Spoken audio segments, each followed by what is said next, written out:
Dans l'actualité ce soir, les femmes adventistes de l'Est et du Sahel sont en conclave pour leur 3e congrès à Ouagadougou. Environ 400 participantes viennent des pays comme le Togo, le Niger, la Côte d'Ivoire et bien sûr le Burkina Faso. L'objectif étant d'accroître la spiritualité chez ces fidèles dans un contexte de pauvreté, d'analphabétisme mais aussi de santé qui frappe durement les femmes africaines. Paul David Bambara et Léonore Yerbanga. Elles ont fait le choix d'appartenir à Jésus-Christ. Les femmes adventistes du 7e jour de l'Union Mission de l'Est du Sahel se mettent ensemble pour acquérir des aptitudes spirituelles et intellectuelles afin de contribuer à l'édifice du monde. Avec son 3e congrès, les femmes adventistes entendent mener les débats autour d'une seule idée, saisir la vision et rejoindre la course.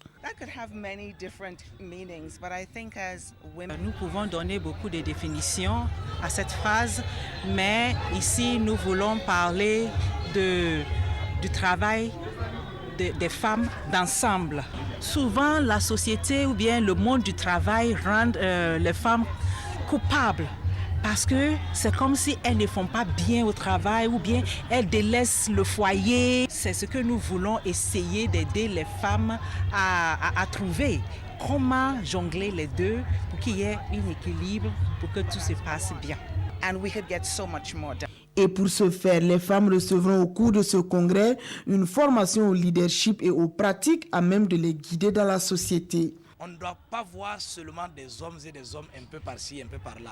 Les femmes aussi sont capables. Elles sont unes avec les hommes et elles ont besoin aussi de se donner de la place, de la valeur dans le leadership. Le message que j'ai, c'est d'aller de l'avant, de ne pas se décourager et de continuer et de persévérer. Il n'y a que dans la persévérance qu'on obtient toujours ce qu'on veut. Le congrès des femmes adventistes du 7e jour regroupe des femmes venues du Bénin, de la Côte d'Ivoire, du Niger, du Togo et du Burkina Faso.